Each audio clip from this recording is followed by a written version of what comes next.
Welcome to the Kentucky Atheist.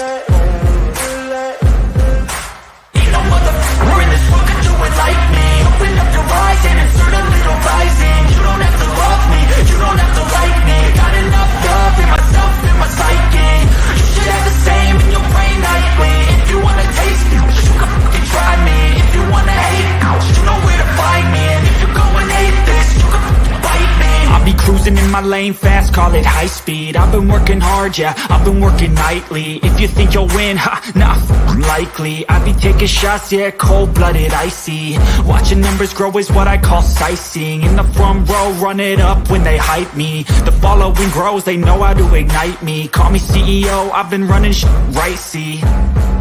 And I ain't playing games, I create my own lane. All right, what's up, everybody? How are we doing today? It looks like the only person I see in chat is Ray right now. I'm sure a few more will come along in a couple minutes. But today I have Scarlett on, and in 1 second I'll talk for a minute, let a few people show up, and then I'll introduce Scarlett for everyone. But what do we got going on here? We got today with Scarlett, tomorrow with Grayson from Base Theory. That's going to be our first call-in show. Not sure how that's going to go, but we're going to give it a shot anyway. Put a lot of time and money into getting that set up, and hopefully it does big things. But we'll see. You know, it's going to be fun either way. I know there's a couple other people streaming right now and stuff, so I know some of you are a bit divided that visit other places. But what's up, Sage and Bad Artists? Brilliant Kenneth Saunders, Al Trucker. What's up, guys? Today, like I said, though, we got Scarlett with us. And how are you today, Miss Scarlett? I am doing great. Thanks for having me on, Joe. It's nice to talk with a fellow Kentuckian. Yeah, no. I'm always so stoked anytime I meet somebody that is either like from Kentucky or is living in Kentucky as an atheist, or you know, has experienced what Kentucky has to offer. Kentucky's a weird place to be an atheist, I have to say. Oh yeah, it has to be. I don't live there now. I'm obviously in New Jersey, and it is a different experience. It's its own experience, you know. But I agree. Kentucky, it's a beautiful state. I mean, it is a beautiful state, but it's a weird place. It's a very diverse place in its own way. Yeah, it's very Republican, and it's very religious. I mean, it's just most places in Kentucky are just packed to the brim with churches and things of that sort. And so it's a strange place to become an atheist. For me, it is anyway. I mean, you had mentioned that you went to Western University and stuff, and that's in a little bit of a different part of Kentucky, but I think the people are still mostly the same down that way. Yeah, I think it's mostly the same. Although when you're in a college town, you know, by definition, really, you're in a much more international space, and you know, people from all over. And I'm originally from Louisville, which is, I think it's different from the rest of the state in its own way. I mean, it is a state that votes blue reliably. Yeah. So it's Louisville is our big city, right? Oh, yeah. And so being a big city, it's more blue, and they have some really cool churches in Louisville, actually, the big cathedrals and stuff. Yeah. There's a Catholic presence down that way, I believe. That's right. I think it's majority Catholic there, which makes it very unusual for the South in general.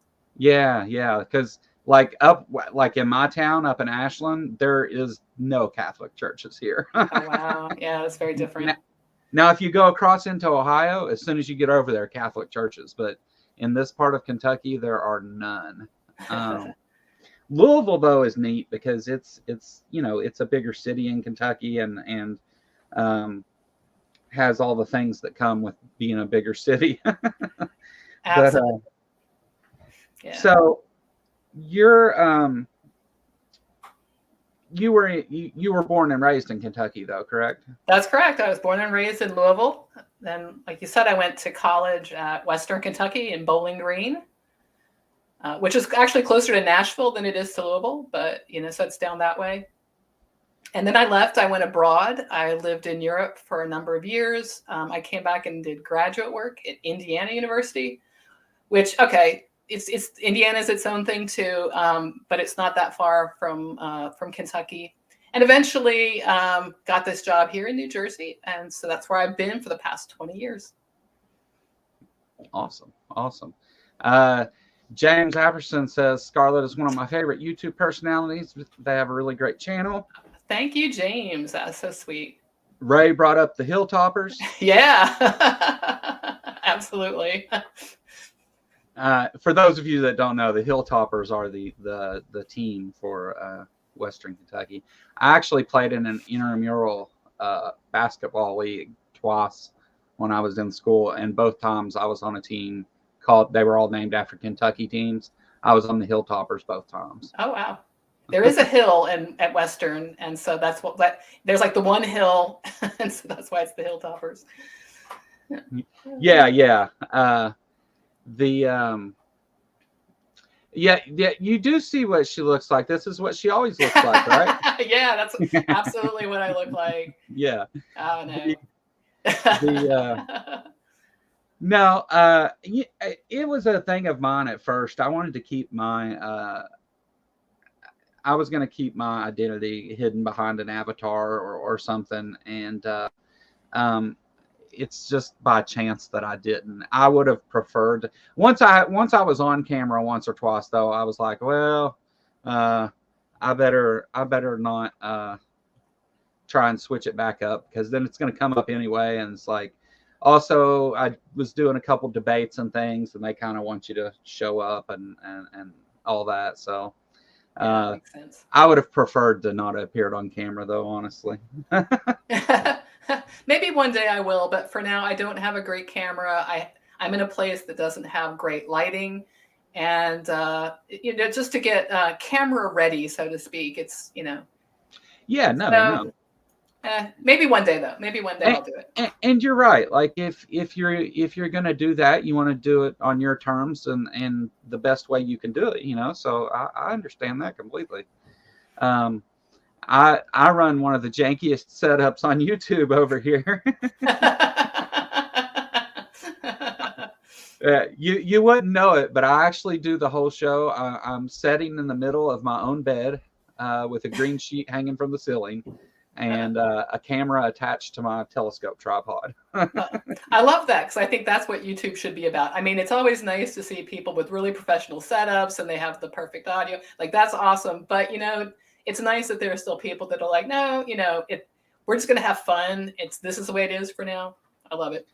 Well, for me, it's because I went through a few different things. I started out talking about televangelists, and then as it's went on, I did debates and all that, but it's been more about talking to the people, and I've really focused a lot on meeting people within the atheist community and stuff, and talking about what they do and why and where they're from and all that, to kind of normalize that view of atheism for anyone that sees it that doesn't understand, Yeah. And so for me, it's I've focused more on the talking and meeting people stuff, but yeah, I need to do a few upgrades here too. So one of the things that I love about your channel, and I'll put this, it's linked in the description, and I'll put it back up here for everybody to see. One of the things that I love about your channel is just your approach to the topics you talk about. You, while being very, I don't know if well-read is, but you speak confidently about the topic you're talking about, but you do it in such a kind way with just this little bit of sarcasm in there that just makes it the perfect approach for some of the topics you cover. And you do a lot of the same stuff that cover a lot of the same things that other atheist YouTubers may cover. But I love your perspective on it because it's always a little different, and you've got your jokes are good. Yeah, thanks. I have been in and out of various atheist online communities for, I don't know, 15 years maybe, starting with, there was an about.com. They had a religion channel, I think is what it was called. And then within that, you could go look at different religions, and atheism, that was where they put atheism, even though it's not really a religion. I guess it was religion and spirituality. And then they had a forum. So I would go, there was a blog attached. This man named Austin Klein would post interesting articles. This was somebody that had a master's in religious studies. And then the forum was like a really great place to go and talk to other people and find out like who atheists are. And it was, interesting to see the breadth of experience, because I kind of expected it to be more monolithic at the time. Like, oh, you've had these experiences, so this is the way you think. And it was interesting how diverse the thinking was on all the topics. Yeah. And so anyway, that's where I kind of got started thinking about all these things. And if you said something stupid in that forum, they let you know it. There was no mercy in that forum. So it got you really used to saying, I don't know, or I'm sorry, I made a mistake. That's what really worked. Like you had to have a little bit of humility and modesty in your approach to things. After that, blogs, then when YouTube started to get really develop and have all of these YouTubers on. And I guess the other thing where I was really paying attention to different topics of religion and atheism was watching the Atheist Experience, which I think a lot of people who watch YouTube, atheist YouTube now, I think they also started watching that. Yeah. And I really love that approach of tell me what you believe and why, and tell me what your evidence is. So anyway, so I've basically quite a while of, thinking about these things, thinking of what I think, seeing what other people think, listening. So I felt like I have my own, perspective on things and wanted to bring that to YouTube. Yeah, no, for sure. And I'm glad you did. And it sounds like you've been in atheist activist circles for quite a while, huh? Yeah. About 15, 16 years, something like that. Awesome. That's cool. Well, I'm glad you do what you do. And I'm glad you did decide to bring it to YouTube because, again, I love your take on things. I wasn't so familiar with your channel. You were actually originally invited to do this show by my former co-host who was a fan. Yeah. And so once I got to looking through my calendar and stuff, and I was like, hey, I need to go check out this channel and watch some stuff. And I ended up like binge watching a bunch of your videos. Great, thank you. yeah, they're really good, and you talk about it in a personal way, but you do it still while informing and covering the subject, which is a fine balance, I have to say. And but you're right, different perspectives within the atheist community are so important. I'm not an expert on anything, but I cover a lot of creationist claims and stuff like that. Ember is in the chat, and she's really good at she's very well read on the things that she covers and stuff. So it's just these together, though, those different perspectives hit people different ways. Yeah, and right. I love Ember. I have to say, shout out to Ember. I've watched Ember's channel, and very interesting perspectives. We've also had some back and forth on email, and really love that channel. Yeah, Ember's a big friend of the channel here. Most everybody in chat is there. I hang out with a lot of the same people, I'm sure, that you're aware of. But I do agree with you, though.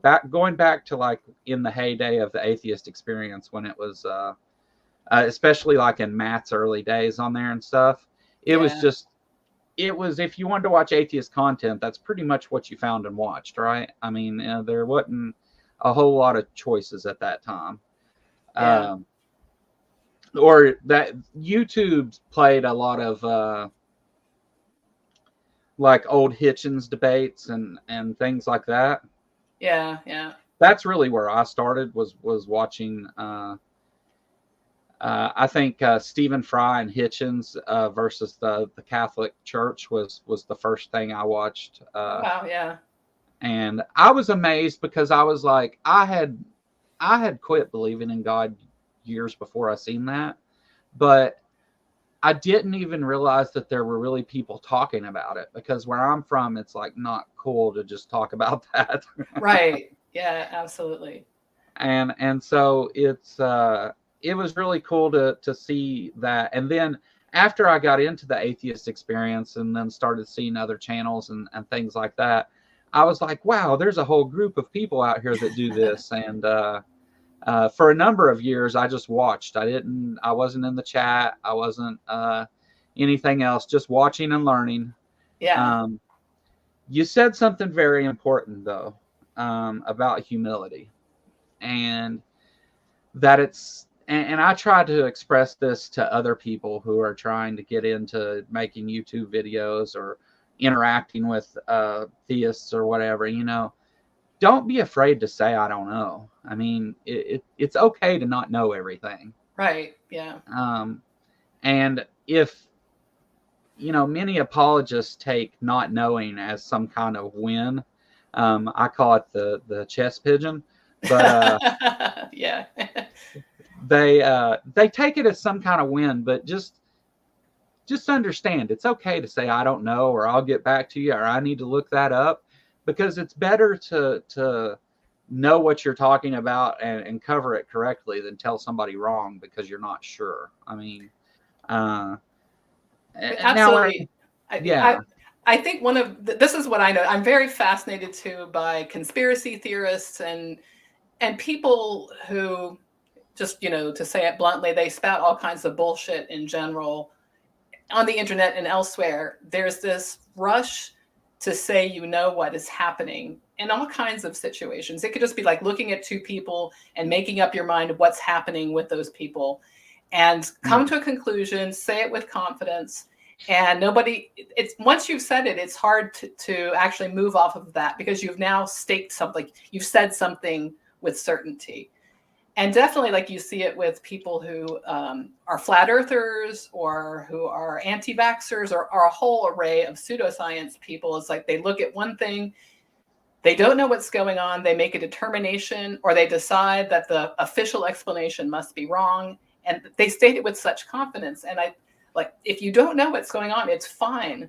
It's fine not to understand. But a lot of times the answers are out there. So people that sit around just asking questions are like polluting the discourse, as far as I'm concerned. Yeah. And to be honest, like you mentioned flat earth and I'm not a flat earther, by the way, but flat earth and conspiracy theory, such as like 9/11 conspiracies and things like that. Those are things that I was into when I was much younger on the internet. Yeah. And it's actually exactly what we're talking about. That confidence is what turned me away from some of those things. When the first, I didn't actually ever accept flat earth, but I watched some of the videos because I thought it was really interesting, the things they were trying to get at, what they were trying to say. Well, I mean, I guess it was just a spectacle. It was silly is what it was. But yeah, I remember them saying they pulled up, somebody said, well, we don't see the earth, and they pulled up a picture of the earth, a live shot of the earth. And their response was, well, that's CGI, that looks fake. And I was like, that's a crap answer.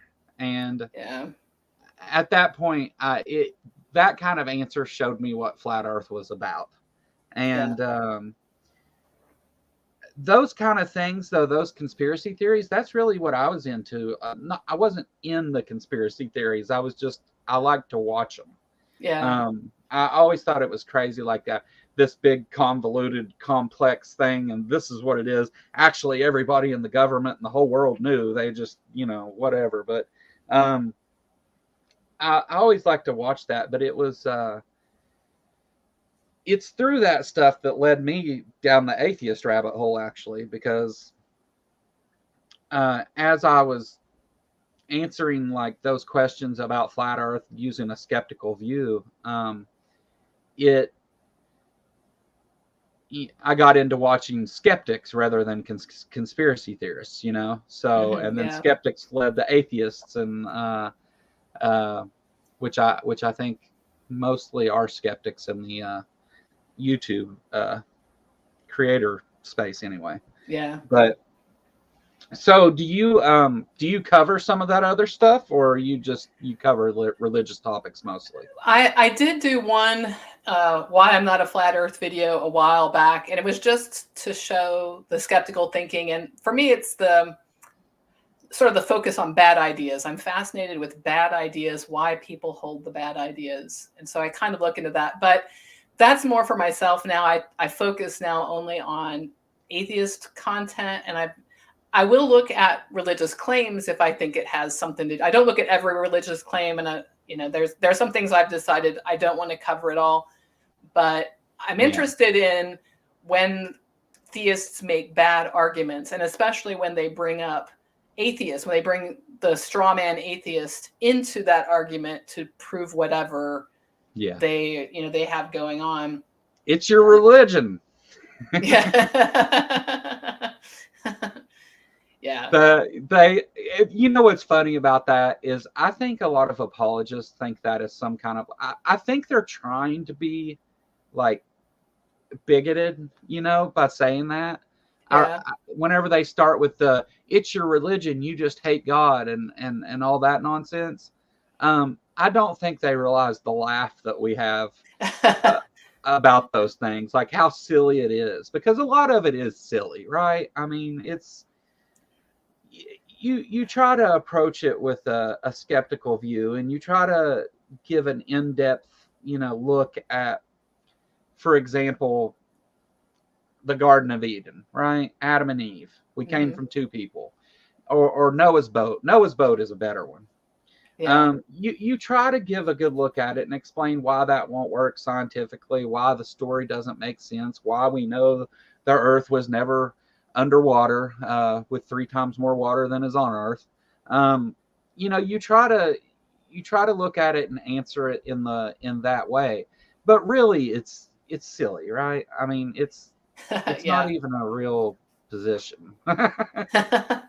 Well, I do find the accusation that atheism is a religion and thrown out there almost as an insult. And so you say, well, what does that say about what you believe? I mean, if we just look at the definition of what a religion is, like normally there's a deity or a set of deities. There are a set of things, ritual practices, worship. Often there are other things you have to do, like dietary laws and things of that nature that please the deities. It depends on the religion, but there are these practices. Atheism just fails on all of those accounts. There's no deity. There are no practices. They try to argue, well, your belief is in evolution. It's like, that's not a part of atheism. No. Christians can also accept the theory of evolution. But like, what are you saying about us if you're definitely a religion and you're saying that this is the religion? Or if they say evolution is really a religion and the creationism is science, is that an insult to you? Or are you trying to make an insult? So what is that saying about yourself? Like, it just doesn't make sense to me. No. And it's always some kind of projection whenever they start that stuff. It's absolutely. And it's kind of funny to watch sometimes, but I don't know how many times I've had to define atheism and explain why it's not a religion. And I was actually talking about this with someone the other day, and I think the only thing I can come up with is why they say that is because they see us, we point to science as the answer that gives natural explanations to the natural world, and I guess because like we say, well, how did we get here? They say 2 people or 8 people, however they get there, but we look at it and say, well, there's an explanation and evolution and all this explains all that. And so I think that they see us working together and pointing to the same things, and they think that's our doctrine, I guess. I don't think they understand that when you're referencing, peer-reviewed science, that's a little different than a a religious text. But that's the only thing I can come up with is why they do that, and I think it's weird. I think it's just weird when they say that. I'm like, what? Yeah. Yeah. Yeah, but I think you're right.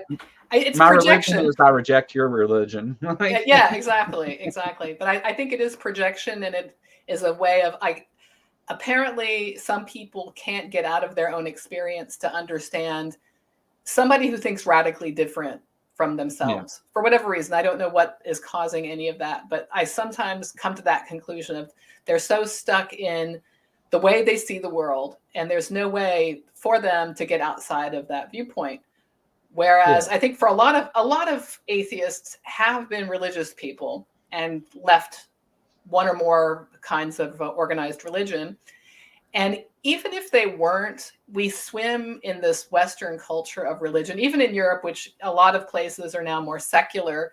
It has the tradition of religion, but especially in the US, it's everywhere you go and I'm praying for you, or like #blessed, or you move to a new place. What church do you go to? And it's the water we swim in. So if you're an atheist, you know what's going on. You hear all the discussions. You may not be open about your atheism because there doesn't seem to be a space for that opening. So I think every atheist has an idea of what other people are doing, how they're feeling, how they're intersecting the world to some extent. Maybe not 100%. But some of these people, I don't think they have any way to look at our experience and see how we're viewing the world, where we're coming from. They say that, well, they must have the same interior I have, which this is my interior with my organized religion and my view of God and the world and everything. And so they just project all of that. It's not necessarily a negative projection. Projection is usually like that negative thing, but just the positive thing of like, I just assume everybody's like me. And I get that, like, because I grew up as a Christian and was a believer up until I was about 25. And I always thought, like, I was raised as a young earth creationist, and I thought everybody believed that same thing, like that I thought all Christians agreed that all that was true. And it makes sense. I didn't know any different, everybody around me. And you brought up something funny that I make fun of a lot here in Kentucky. When you meet somebody, one of the first questions they ask is, what church do you go to? Yeah. Oh, I think you're related to so-and-so. Where you go to church at? It's the same as like, how you doing? That's, what's your church? It's like, I'm not religious, thank you. Yeah. Yeah. Or I cut grass for people, and I get a lot of old ladies and stuff will come outside and say, you ought to come down and visit us at our church. And I'm like, I don't think you'd like that as much as you think you would. Yeah. But it's true that a lot of Christians, though, do accept science. I'll put it that way. It's like, I was raised Catholic, and there was no, I guess the Catholic Church learned its lesson, right, after Galileo. But, I was raised to believe in the scientific method and ordinary science classes. There was no creationism. And the Catholic Church has a long tradition of reading parts of the Bible as allegorical. No problem saying, oh, Adam and Eve, that's just an allegory. It's just a story people told. It's nice. It gives us an insight into the way those people were thinking about the world, but it's not true, and it doesn't have to be true. And God is still real. Please tithe. The basket is coming around. But there was no contradiction in my mind between learning evolution or any of the science. I think I rejected Catholicism when I was in middle school. Like, I just realized this is not correct. Like, I still believed in God for a long time. And, I have my deconversion story on my channel. It's a very boring one because nothing really happened. It's just, I lived my life and I stopped believing at some point. And even if I went to church for some reason, somebody's wedding, or if there was a funeral, or for whatever reason, nothing ever called me back. Nothing ever inspired me. Yeah. I just stopped believing any of it. I even stopped believing this more universal notion of just a God, maybe a deist God. I think that's where my last stop was, like, oh, maybe God created the Me too. universe. Yeah. And then it's like, everyone like, well, why would that happen? Like, why did you stop there? So Yeah. I eventually was like, yeah, there's probably a scientific explanation for that. So you don't even need that God. Oh, I guess I'm an atheist. Yeah. So it's a very boring story. I have lots of my friends and family are still whatever flavor of Christian. A lot of them have moved around and changed denominations.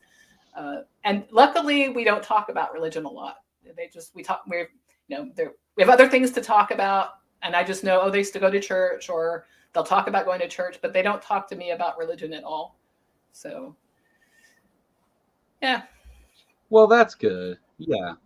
Because I think a lot of people where they struggle through deconversion is with their circle of family and friends, and not able to accept that they don't share the same belief or whatever. And I think a lot of people struggle with that. Yeah. My hardest thing is just being in a place where everybody's very religious, and they're almost all young earth creationists. So even if I go to the grocery store, I bump into somebody that wants to talk to me about God, and it's just to the point to where now, like, used to, I would just be like, yeah, okay. But now I just straight tell people, I'm like, hey, I'm an atheist. I don't believe any of that stuff's true. Yeah. Which isn't always the best thing to do. But I didn't have a lot of struggle with my friends and family. It was more the community itself that doesn't accept it here. Yeah, I can see that. I know. I mean, I've heard lots of atheists talk about the problems with family, and sometimes they don't have any contact with their family. That's the thing that wrecked the relationship. And I think that's sad, because to me, even if you have completely different beliefs, it seems like if they're your friends and family, like your loved ones, that you should be able to find something. You don't have to agree on everything. Just find a way to be with one another and enjoy one another's company for whatever that is. But for some people, it's a deal breaker, I went to Thanksgiving at my mother's house last year, and before I went, she called me and she's like, "Now we're not talking about all that atheist shit, okay?" And I was like, "Okay, no problem, like, what? We'll just hang out and talk, but I don't care about that." Like, as soon as I get there, they have her husband's son showed up, and they're like, "Hey, he used to be a preacher," and I'm like, "Oh, okay." And the whole time they wanted to talk about religion and stuff, but they didn't want me to say anything about being an atheist. And I was like, that didn't fly. Of course I did. I just said what I had to say. But well, right. Well, that it's interesting to me that this is one of those things that come up all the time in these apologist videos. It's the atheist that's running around trying to convert people. It's the atheists that want to talk about this. Like, this is funny. It's going to sound funny for somebody that runs an atheist YouTube channel, but I actually don't want to talk about it. I'm actually happy to talk about anything else, and I would like to talk about more positive things. But when you have these people out here in the various spaces, if it's YouTube or TikTok now, or in your life, leaving you pamphlets, standing on a street corner, wherever they are, there are people actively trying to tell you that this stuff is real, that you should believe, that they want to have the conversations. I was at a Home Depot a couple months back, and the Jehovah's Witnesses were out, passing tracts along. Like, when have you seen an atheist in like any parking lot anywhere or any street corner anywhere saying, "Hey, let me tell you why you shouldn't believe in this stuff"? But it comes up all the time. Oh, it's the atheist that's going to try to convince you to give up your faith. It's the atheist that, like, I don't want to talk about this stuff. If you like, I'm happy to have the conversations. I'm happy if you want to actually get to know me and chat with me and we talk about these things. Happy to do that. And I'm happy to listen and take in what you say. But I'm actually more interested in the ideas. Like, what should we believe? What's the best evidence that, what should we be following? Who should we be listening to? that kind of thing. Not atheism to me shouldn't even be a topic, but I feel like we live in a culture where it needs to be mentioned because we need to say, hey, we're here and we're this very diverse community and we're everywhere. And this is why I also like encountering people in Kentucky who are atheists, because there is the stereotype, well, if you're living there, you must be, it's a very monolithic view of the world. If you're living there, you must be blah, blah, blah. No, there are actually a variety of people living everywhere. Like there are Christians. I live in New Jersey. It's what you'd be surprised at all of the religious people up here too. It's different. It's a very crowded state, so you don't necessarily know your neighbors all that well. Luckily, it's not a question you get asked, like right. Where do you go to church or anything like that. But it's like atheists don't necessarily want to talk about these things, and it would be nice if we could just like live our lives and not be held up as straw men, straw women, in these churches for their preaching purposes. Or, stereotyped in the way, like actually listen when you say you have questions for atheists, like actually listen to the answers. Like atheists have answers out here. Yeah, that's one of the things that I was that I noticed too. Like it seems like there's kind of two different groups of there's more than two, but two that I recognize are, you have the Christians that argue for a God, the existence of a God, and they want it to be a specific God. And then you have the creationists who refuse to accept that the things that their book says are false when taken literally. Yeah. It's, I find my experience is more with the latter, being raised that way, So I run into a lot of creationist ideas and things, and that's been what I've after I went to school and learned that these things are not just that they're not supported, but that we can show that many of them are false. Right. And that was a big thing for me. And so I was a little more challenging at some of the Christians in my area when they would say, things about evolution not being real, and they've pushed here to not teach it in schools and stuff. And and so I was a little more outspoken in that aspect because I've always been a supporter of science and reasoning. Yeah. That's I feel that science is, the scientific method is the best tool that we have to assess the world around us. Right. And when you rather than using science, which you can look at and say, well, this is what's supported and seems to be the case. Doesn't speak in absolutes, this has been corroborated and observed and seems to be the case. Right. Whereas the creationists and some Christians for that matter, they say, I've got a book and it has the answers. Yeah. These are the absolute correct answers in every circumstance. And I think that stifles education. And I think it's bad.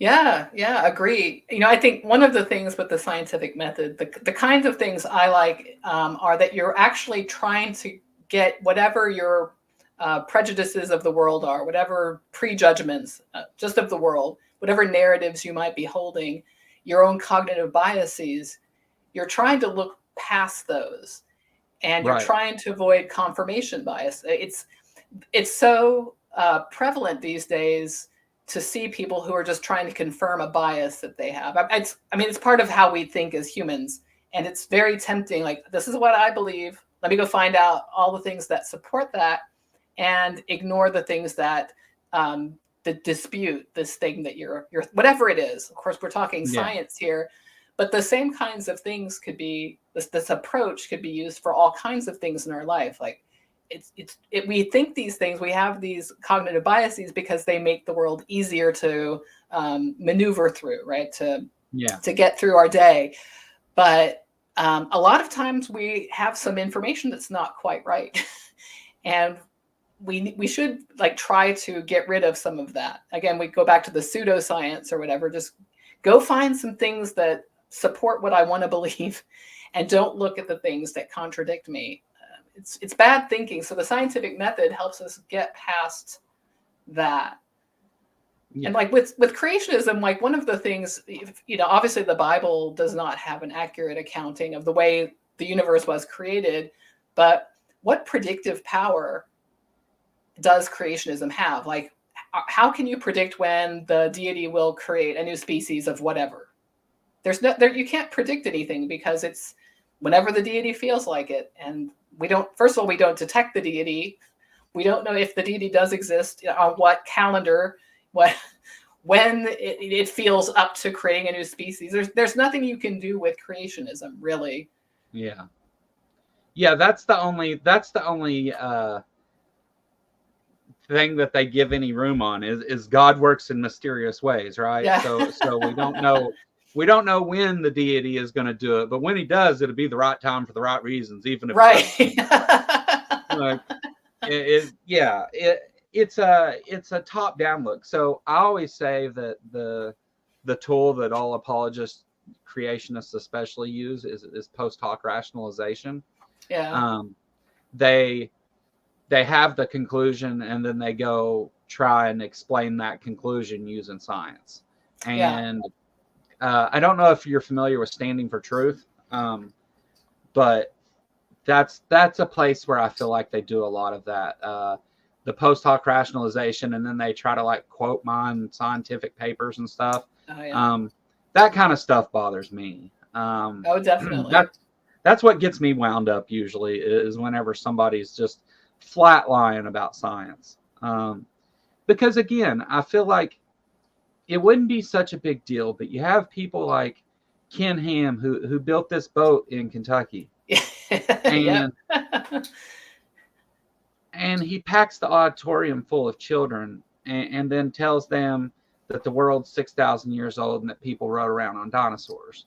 And I think it's very harmful. I mean, it's not just that it's wrong. There's more to it than that. And if we as a people would just accept that and say, well, that's the answer, and we know how it all happened, then there would be no reason to examine our past or history or the universe. And those things contain such awe-inspiring ideas that you really cut yourself short by not even looking into them, you know? Yeah. And I hate that. I hate to talk to somebody who I show them something. This is a fact. This is a fact in every circumstance. It's objectively true. Yeah. And for them to just say, well, what about this other thing? Yeah. I'm not going to reconcile that at all, but you need to tell me how the speed of light works, how evolution works, how geology works, or I'm gonna continue believing all of this without fail. And it's such a weird conversation to have sometimes. Yeah, I agree with that. And I made a comment kind of like that, or I've probably made it several times, that these Christians who are doing this kind of discourse that you're talking about don't need to know anything, because they can just say, well, God did it. They don't even need to know like how God did it or when or anything. But it's always, well, how did the universe start? And how was our world created? And how did humans come about? And so you have to know so much about the sciences. And I'm not a scientist. I'm a literary person. I teach languages. I'm interested in the science. Like I think it's fascinating, and I know of like a childlike way of viewing like Big Bang cosmology. I have my own way of talking about it, but I can't explain everything. That's not my field. And it's really, like you say, it's really kind of annoying to think, if I can't explain every single thing to the satisfaction of this person, then they get to win, because I didn't convince them. I didn't explain it well enough. But they can just say, well, if I say, well, how did the universe? Oh, it was God. It was God. Yeah. And that's one of the things I think in the debate and the, I don't know, the conversation area of with theists that atheists do, I think it's easy to lose sight of what the question actually is, because they want you to talk about all of those different scientific things, but what they don't want to talk about is why anyone should believe that their God is real. Yeah. And they don't want to get into that, or if they do, it's some philosophical nonsense that isn't really philosophy in most cases. But it's so hard to have conversations with people that they're not listening. They're talking down to you is what they're doing when they have those conversations. Absolutely. And I go and watch, like, a good example. I don't know if you've seen this, but Mandisa Thomas visited Dinosaur Adventureland and debated Kent Hovind. I did not see that. Well, she did an excellent job, and Kent Hovind really, I mean, it was brutal. She beat up on Kent Hovind a lot, and you know, then the Creationist, I went in a YouTube channel, a Creationist live stream, and they're all in there like, oh yeah, Kent Hovind killed it. He won another one. And I'm like, really? How do you get there from that? Because they just dismiss everything that's said. It's nope, God did it. Yeah. And that's why I've turned around and focused a lot on talking to atheists about the things they do, because it's having the same conversation over and over and over with people that aren't listening to me just wasn't very appealing. Oh yeah, I hear you. The Rational Wiki had coined this term called PRATT, P-R-A-T-T, and it stands for point refuted 1,000 times. You could probably say 1,000,000 times, but this at least gives you something you can say.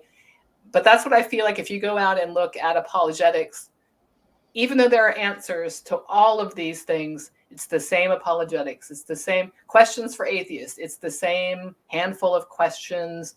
There are answers out there. You're still asked, but nobody's listening to the answers to see what people have to say. Yeah. And, you know, again, going back to, we were talking about pseudoscience and conspiracy theorists. I feel like that's the same with them. It's the same approach of just keep talking, keep saying that, nuh-uh, what you think that's not right. Even though you, like you said, you've stated a fact. This is just a fact. Nuh-uh, that's not true. Like the flat earthers, it's CGI. Or if something looks young, then it is young. Like that's some of the creationist stuff. Oh, the Grand Canyon is actually much younger than you think. It looks that way. Yeah. It's like, no, we have evidence that it's not, and this is the evidence. Oh, no, nuh-uh. Like radiometric dating, nuh-uh. Right, yeah. Radiometric dating doesn't work. Well, what about all the times that it has? Like, it's weird because, like, and I understand to some degree, because, like, if Kent Hovind had to include all the things that he's been taught at this point about evolution and how it works, he would no longer have this, you know, be able to do what he does. Right. And so in that aspect, I think sometimes there's a dishonest play to it, you know, like it I don't know, it gets to a point where I feel like this person's just refusing to agree on reality. They're choosing make-believe over what we actually observe. Yeah, absolutely. Absolutely. Ken Hovind is a good example of that. I am pretty sure that if he's not delusional, he's lying. He's been at it too long, saying the same things, and he's been corrected over and over. And he won't. He's like the car salesman of creationism. I love that. That is good. And it's again, it would be. I don't care what Kent Hovind actually believes, but I do care that he has a platform and lots of people. I've met a lot of people on just YouTube that think that everything Kent Hovind has said is true. Yeah. And so it's not just that he believes this silly thing and says it or whatever. it's that he purposely gets followers to go around saying these same things that aren't true. Right. And so then you have a whole group of people that are repeating something, and they have no desire to hear facts or evidence. They don't, that they just want to say this crazy thing is true. But the thing that throws me off about that is they have a YouTube channel to do it on. So they must have had some reason to want to say these things, because they know that it's provocative and that it's wrong and that they're going to get to argue with people, I guess. I can't, for the creationist that follows Kent Hovind, I can't understand a reason to make a YouTube channel arguing the same things he does, because he can't support them with anything. Right. So how are you going to? But it's interesting, I think, how many of these people do have these platforms like you're talking about, and then sort of lend themselves this air of a news show. So like Ken Ham, famous for the Ark Encounter and the Creationist Museum there in Kentucky, they had that, or maybe they still do, the show Answers News. Oh yeah. Where they go and they just like read something out of Time magazine or wherever. They don't even go to original research, but scientists say this, and it's a tertiary source, but it's people with actual degrees in science. I'm going to forget her name now. Georgia Purdy, yeah. She actually does have a degree in what's his name, Bodum. He has like engineering, so like a master's in engineering or something. But they're reading these things in these authoritative ways and critiquing the scientists doing the work and explaining how actually what the scientists are saying is wrong because God did all of this stuff. And so if you're a religious person and it's like you're in a young earth creationist community, this must look like, wow, this is like a news show. These are people with degrees who are talking about science, and it's just very convincing. It's so easy to have what looks like an authoritative setup. Like, I made a studio and I have some nice microphones and a camera, and people come to my auditorium, and it has all of the trappings of authority and expertise, and yet it doesn't have any of that. It's just God did it. Yeah, I think, and Dave corrected me. It's Purdom, not Purdy. Yeah. I think that what is specifically, like Georgia in that situation, she has a PhD in biology, yet she sits there and she says things because she has that. I know that the things that she's saying, she has to know aren't true. Yeah. Like, there's certain things you learn, that are the basics of evolution and how it works.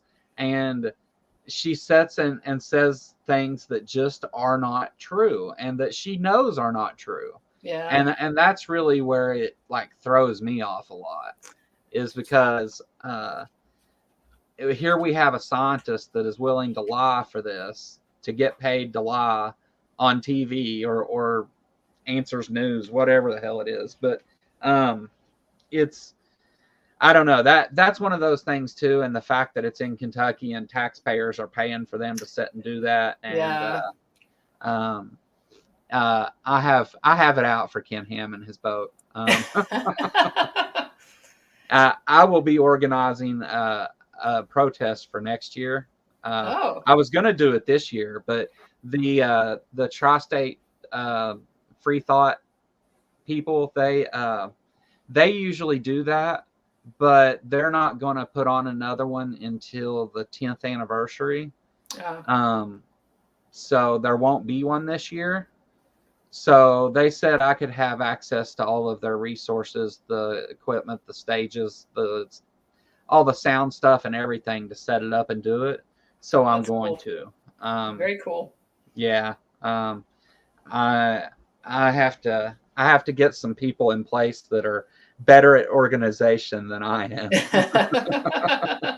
Well, that's great. Good luck with that. That's awesome. Yeah, but I've got the resources to do it, and I've got a lot of people backing me that want to do it and want to be part of it.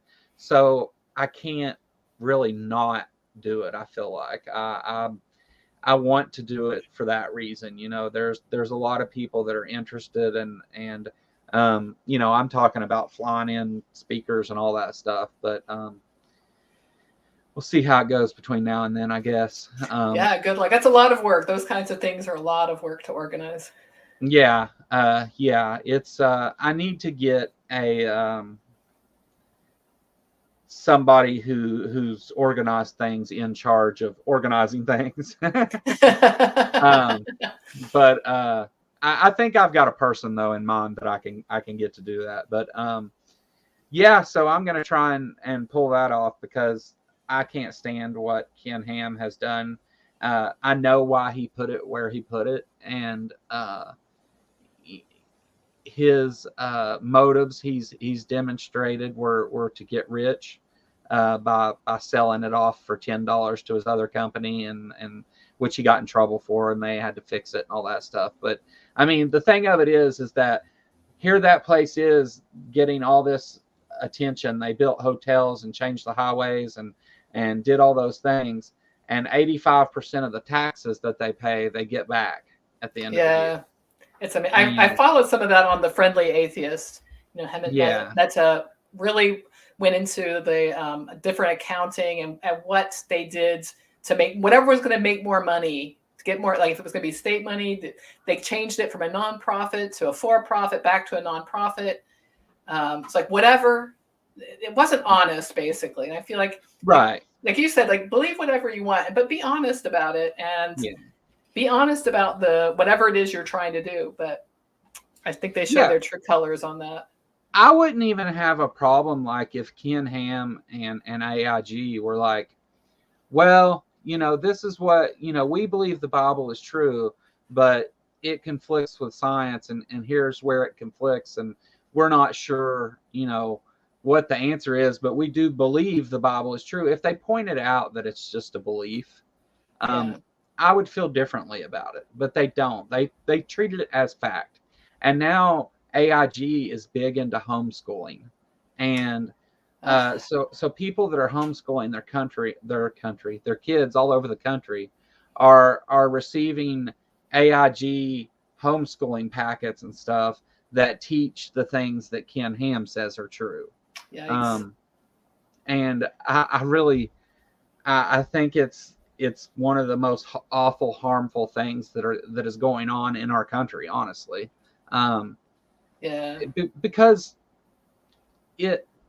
there's kids that could grow up and do really great things that won't, because their parents are religious nuts that wanted them to learn all this young earth creationist crap rather than what the world actually is. And I think that's awful.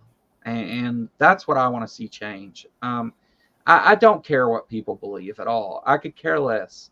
I care about why they believe those things. I like to ask those questions. But I care about what they're doing with their beliefs. Like what Ken Ham is doing is harmful. The things that Kent Hovind does are harmful. I wouldn't care. You can believe this. That's why I put this behind me. You can believe all that's true. Whatever, the flying spaghetti monster is God. You can believe that. And I don't care. I could care less. But whenever you start telling my kids that that's the case, and that all of science is wrong because your book tells you that's the case, that's bad, and I don't like that. And I agree totally. Like you said, people want to believe what they want to believe. It's when it starts to impact other things. So, for example, how education is going to be run for everybody's kids. But even in the homeschooling area, I think that sometimes, sure, people have the right to homeschool, but some of these people I feel like are real targets for misinformation. They're looking for things to teach their kids, right? Packets. But it would be great if they would say, well, this is what science teaches. Like, we believe this, but this is what science says. This is what history says. This acknowledge that the fields are what they are, that this is what is said, and that you have these beliefs. But unfortunately, when the beliefs and those like scientific facts clash, which one are you going to choose, and what are you going to do at that point? Yeah, what and really that's one of the big things that me and I want to say team, but the couple people behind the scenes that I talk about a lot of this stuff with, like how we address certain things, because I'm sometimes careful about my wording on certain issues. But one of the questions that I have for these creationists is, you deny science in favor of the Bible. That's fine, but what mechanism are you using to make that decision? Yeah. And why? And I think that really digs down to the base of all that. Like it, and the same thing applies to the Bible itself. Like you choose certain parts are literal and certain parts are figurative or metaphor or allegorical, however you want to put it. But how do you make the decision on which parts? Who makes that decision, and why? And I think that answers all that stuff. But getting anyone to give you an honest answer about that kind of thing is a little different. Yeah. Well, I mean, the Bible is the only source for the Christian belief in God, right? I mean, Yeah.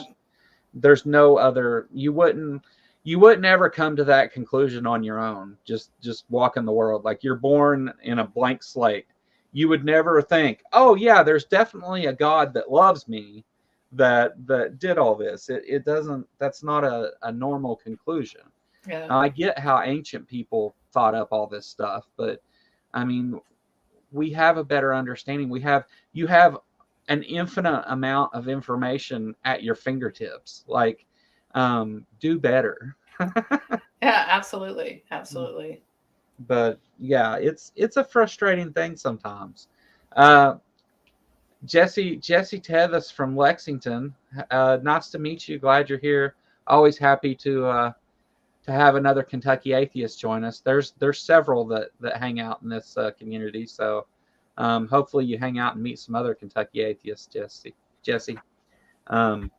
But yeah, the one of my favorite things now, and Jimmy Tux is in the chat. He'll bring this up too. But one of my favorite things I've been talking about and wanting to have more conversations with theists about is the problem of deception. Are you familiar with that? I'm not. So the problem of deception is a way to deal with presuppositionalists. And what it does is it allows you to give them that all those things are true. Your God is real. It's the one of the Bible. The Bible's true. You can give all those things. Okay. But then when you look at the Bible, how do you know that the Bible isn't written by the devil? And I know that sounds crazy at first, but give me a second. I have heard this argument. I didn't know it by that name. Yeah, I think maybe I made that up. So sorry. That's great. It needs a name. Yeah. So Brandon over at Mindshift did an excellent video on it too. But there's verses in the Bible that explains how man can be deceived and was deceived many times, and it explains the devil and what the devil is, and uses metaphor to compare him to a lion and other things. And later in like Revelation, it uses those same terms to explain God. And the question is that if the devil is able to deceive us and does deceive us and is able to act as a angel of light is the way it words it, I believe, then how do you know you're not being deceived? Because the Bible itself supports that you may be being deceived. And so it still leaves the presuppositionalist to where they have to say it's completely on faith, even though they're presupposing God.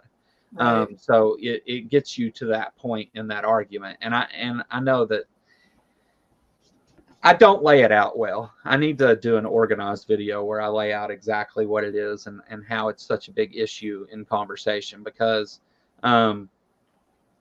it's just it's real good for presuppositionalists though, because they're a pain in the ass, and it's a good way to get them stuck. Yeah, that's great. I don't tend to talk to theists. Obviously, I talk about them. My channel is more for atheists, but I have dealt with presuppositionalism quite a bit. I've done lots of videos on Matt Slick, and that's his big thing. You know, his argument is tag the transcendental argument for God, and I find that the way they're understanding pretty much everything about life it perplexes me, let's say, because for them it's like you need God to give you reason in order to reason to understand the world, and like on what Yes. basis, do you understand how our brains work? I can understand an earlier time we didn't have as much neuroscience, but I'm really fascinated by the field of neuroscience. We can do brain scans on all kinds of situations, and so that's a great T-shirt. We know how we're taking in information. We know that the brain has areas of how to pay attention to the world. We know, like, we have senses to take in information, and our brains are processing this. And so we have all this information about how the brain works, and there's no need to think that there's some soul or some God animating any of this, because the brain is not separate from the body. They obviously are, the brain is part of the body and is connected to all of this sensory data. And we evolved to have language, and we can take in language and learn from other people. In fact, that is, I think, one of the things that makes humans, like, that's why we have culture. That's why we have history. That's how we've made all kinds of progress in technology, is we can share information. We can tell each other things like, hey, I discovered this thing, and build off of one another. But we know how we're doing all of this now. We're getting more and more better information about how our brains work. Why do you think we need something to animate that reason? Or we must have a soul if we love. Like, we know we're understanding how our emotions work. So go learn something. In that particular conversation, I think and this is me straw manning the shit out of them. So, I think what they try to say there is that the mind is not a product of the brain, when we know that it is, but because they have to separate the soul from the physical body. Right. And so they say the mind is not a product of the brain, which I don't know how they get there, because when the brain stops working, nothing happens. Like, right. There's so, but yeah, that's another one of those. Are you familiar with the experiments done by the Morality Lab? No, I'm not. So I don't remember the individual scientists' names at the time, but they were from different areas in science. And one of the things they did, one of many things they did, is they had patients come in that had damage to their frontal lobes, right? Mm-hmm.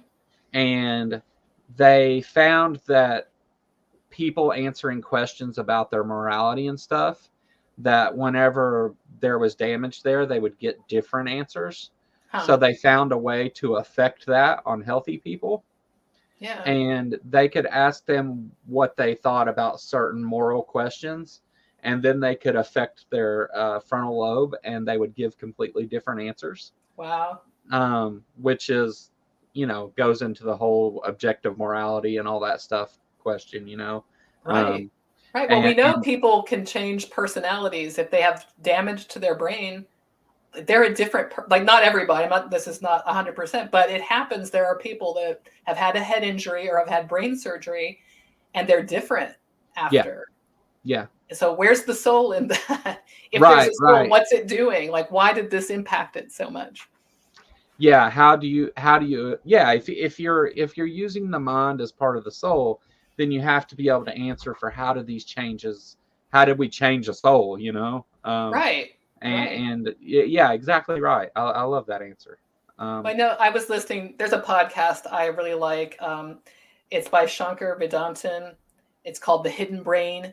And he has a lot of research psychologists on to talk about their research. And there was one recently that worked on Muslim extremists.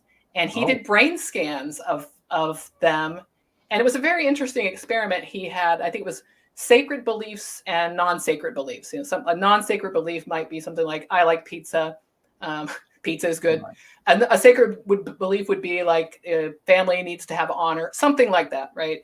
And he said that the interesting thing, they did all of these brain scans, that the extremists, there was a decision-making part of the brain that was turned off when they saw sacred beliefs.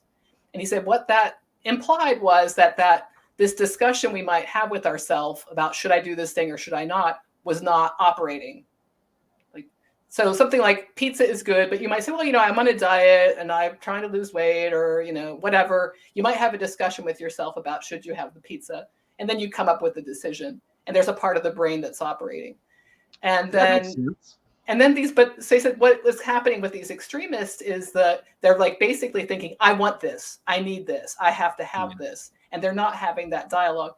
Yeah, he went on to discuss like how you could de-radicalize the people, which was also interesting.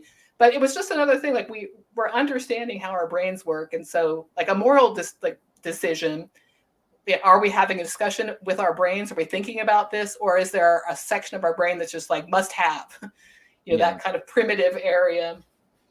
Yeah, and that makes me think a lot too. I've got a gnat flying around in front of my camera if anybody keeps seeing that. But that makes me think about also the God helmet experiments. Yeah. Where they had people see the same type of things that people describe in near-death experiences. And yeah, how you can affect certain parts of the brain, and we understand how those things work now by doing that. And it's like okay, we have all these experiments that show that what you're saying isn't the case. And so we're stuck back at that same original question. Why should I believe any of this is true? And why should I live my life in a way to support these things that there's no reason to believe, and in fact seem to be overall harmful, really.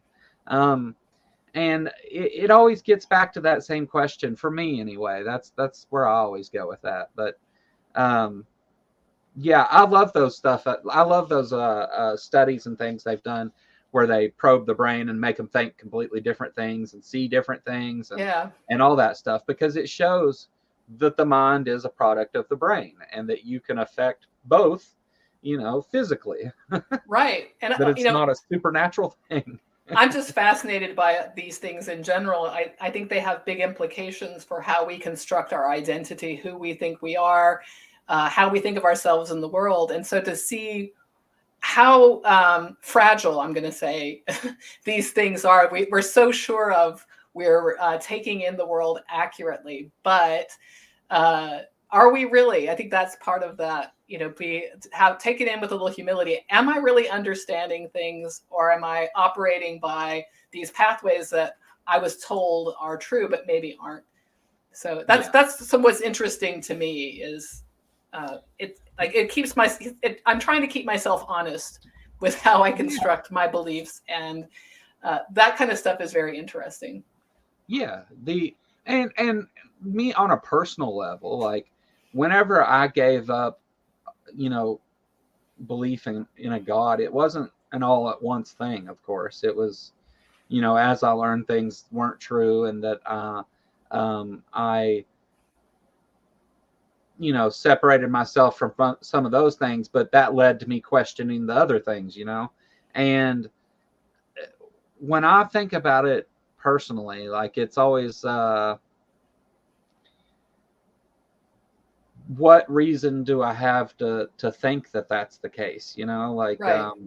Why would I believe that just because someone wrote it? People write all kinds of things. I've read Harry Potter. I don't think it's true.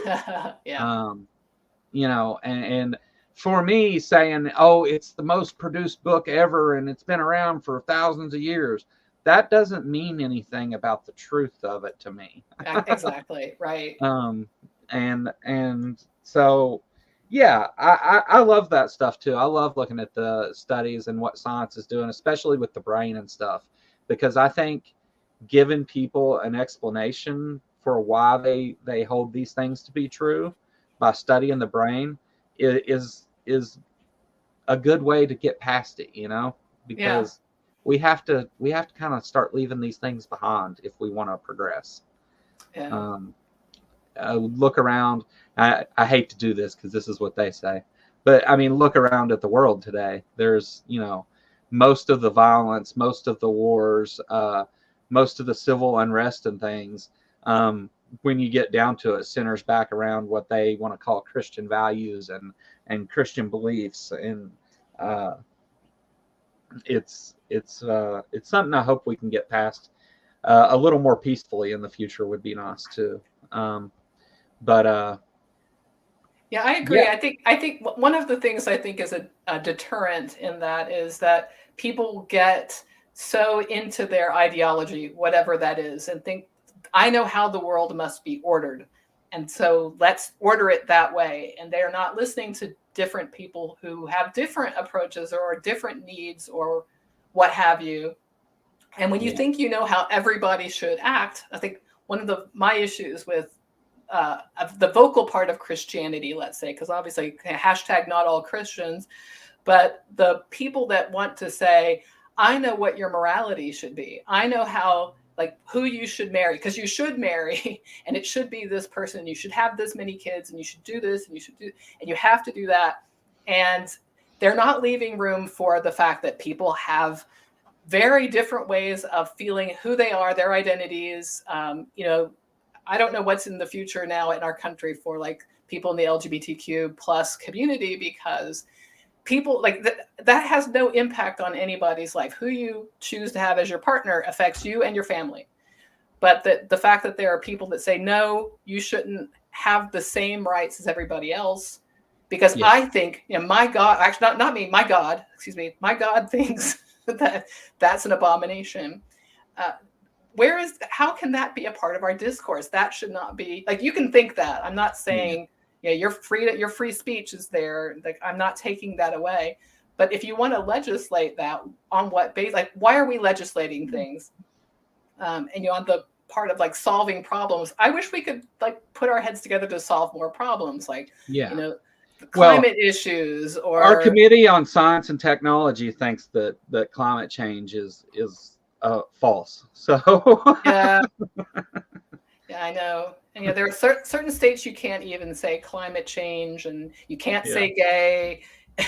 You can't talk about reality, is the way I see it. Well, I mean, religion, for any religion too, to be true, I mean, human thoughts and feelings have to be arbitrary then, right? Because it doesn't matter what you think or feel or anything. It's all a greater power has control and knows and has a plan for you. So you throw out human thoughts and feelings immediately. And that's true. When they use that kind of ideology to make laws and to teach also, that's when we get into trouble, because you start making laws that doesn't give a shit about a whole group of people because of what your personal belief is. Right. And it's almost like a Dunning-Kruger thing, because the stronger their belief is in whatever, the more right they think they are to do these things. And when in reality, they're actually completely wrong about everything pretty much, and can be shown to be so usually. But they don't care. Yeah. And what really kills me is on some of these issues, they'll point to the Bible, but the Bible doesn't always say what they want it to say. Like, they talk about Adam and Eve being married. They weren't married. They were together, sure, but they were the only two humans, supposedly. There's no marriage in there. And then, of course, you go through the Old Testament, and it's like those dudes had like concubines and however many wives they could afford. Yeah. It's like, so what happened? Where is it in there? Or, the trans issue obviously is a huge deal these days, a huge like culture war. It's like, that's nowhere in the Bible. Like, you have no basis. And if you want to talk like, oh, God doesn't make mistakes, it's like, I'm just going to point to the fact that there are intersex people, and like that should kill the discussion right there. The fact, like, you can't dispute that. So of course there are going to be different ways of thinking of how you perceive your gender. And of course, I lean on the science in these cases, but there's actually no biblical basis for these. No. So why you're getting so upset and you're dogmatic, you can't point to Bible verses and say anything about these things.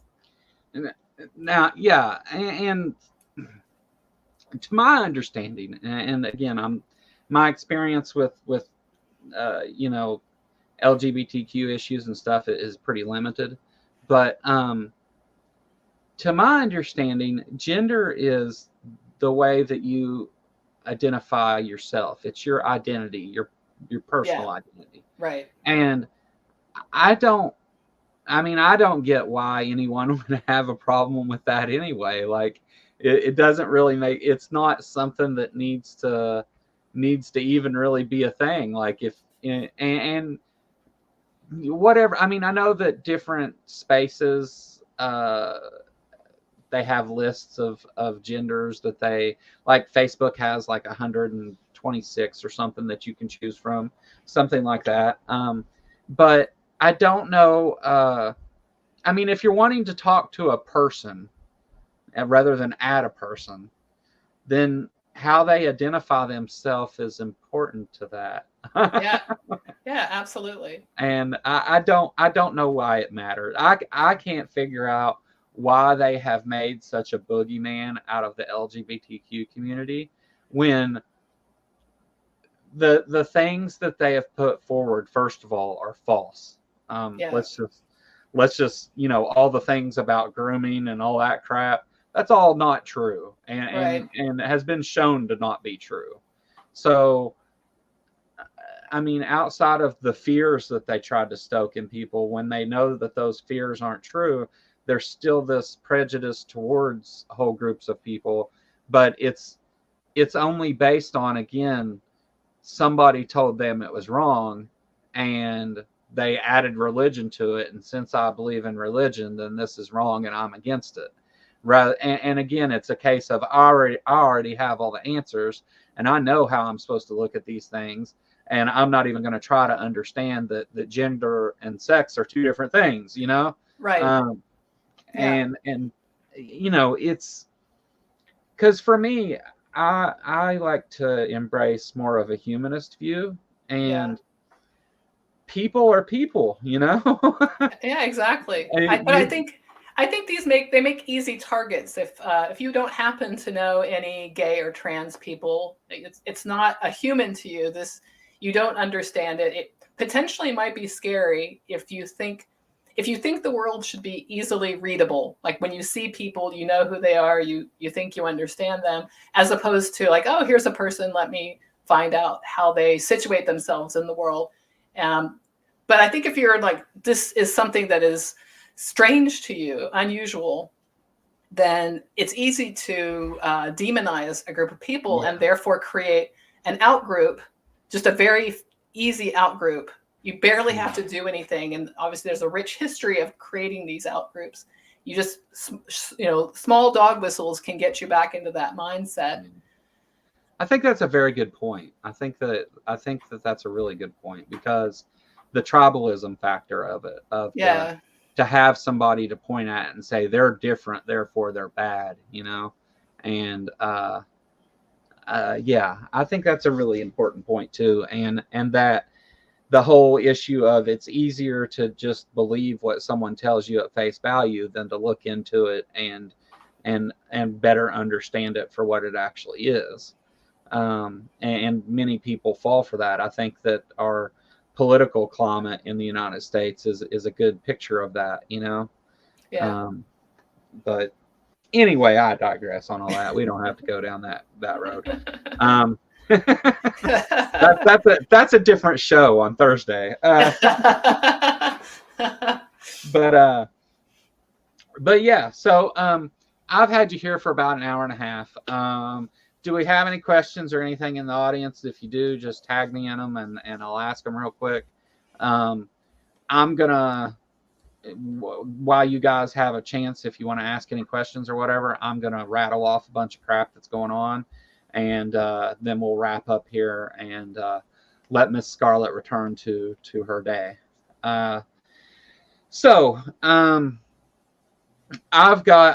we've been doing a lot of work on the channel, doing a lot of different things, changed up the art and the intro and some of the shows and all that stuff. So things are a little different. Going forward on Mondays, I'm going to start doing a call-in show. I'll have a guest come on. We'll take calls.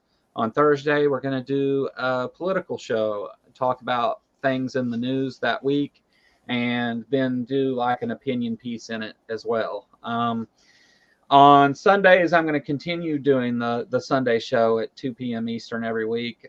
We may add call-ins to that show at some point, but for now, I'm not really looking at doing that. I like to use these shows to focus on people from the atheist community and sit and talk to them about just normal stuff, you know, just have a regular conversation. It's not necessarily getting into the deep stuff, just meeting people and knowing what they think and talking about their channels. For anybody that's looking at the channel new or whatever, the biggest thing you could do to help me out is just like and subscribe. That would be awesome. We offer memberships and stuff for 99 cents and up, and I do members content every week. But you know, just like and subscribe if you like what you see here. Scarlett, I really want to thank you for taking your time to come hang out with me and talk. I really enjoyed it, and I really enjoy your channel. I'll put it back on screen again here for everybody to see. What have you got coming up? You working on anything? I am working on a few things right now. I've got a wiki, how to convince an atheist to become a Christian, that I'll be putting out later this week. And lately I've been doing a lot of the reactions to shorts. Obviously TikTok is a big thing, so I'm going to be looking for a few shorts. I don't know, it'll probably be the same garbage content that I'll be making funny comments about. But that's what I have planned. And thank you so much for having me. This was fun. I enjoyed the conversation, and good luck with all your endeavors. It sounds like you got a lot of interesting things happening over here. Yeah, we're trying to have fun, trying to do some things that are common and do other things in new ways, and just trying out different stuff to figure out what fits in the best and what everybody likes. We do have, what is this? Hugs for Thugs. Do you hide your views or identity at an atheist, or are you open about it in real life relationships? It depends, honestly. I'm usually me personally, I'm usually pretty open about it. I don't mind for people to be upset and whatever. I've gotten used to that. But you know, sometimes it's just one of those things. It's like, if it's necessary, I'll say it. But a lot of times I just let people rattle off whatever, and I'm like, okay, bye, you know. But sometimes it's necessary to say, hey, I'm an atheist. I really don't share your belief on that particular thing. So it just depends. Not scared to do it though anymore. I used to be. Well, I think you already answered that question, didn't you, Scarlett, earlier? Yeah, I'm open about it, but I'm kind of like you. I don't bring it up. It's not like, hi, I'm Scarlett. Like on my channel, I'll say, hi, this is Scarlett. I'm an atheist, but in real life, I introduce myself and we talk about whatever we talk about. And if the topic comes up, I have no problem saying, oh, I'm an atheist. Or sometimes I'll say I'm not religious. It depends on the, if I really want to get into it. If there are people that I think, oh, if I say I'm an atheist, I'm in for a big discussion and maybe a debate. So I'm not religious. Because as we said during the show, it's not like I really want to talk about it. I do have some friends that are atheists. Like I have a whole atheist friend group. And so sometimes we talk about stuff and you know, laugh. Another thing for me is like, do I have time to have this conversation? If I answer yes, like, do I have, because I know there's going to be a lot of questions that follow. Absolutely. Yeah. I think that's the question a lot of us ask ourselves is like, do I think that there's a fault? Some people are like, oh, cool. And they go, you know, they're done. Other people, you know, you're in for a discussion. So. All right. Well, Scarlett has been linked in the description and in the chat, and I've put it on screen. So please go over and subscribe and check out her content. I personally enjoy it. I think most of you will too, if you're not already familiar with it. I know a lot of you are. But thanks everybody for coming and checking out the show. We'll be back on again tomorrow with Grayson to do the Kentucky Atheist call-in show. Have a great one, guys. Later. Thanks, everybody. Bye.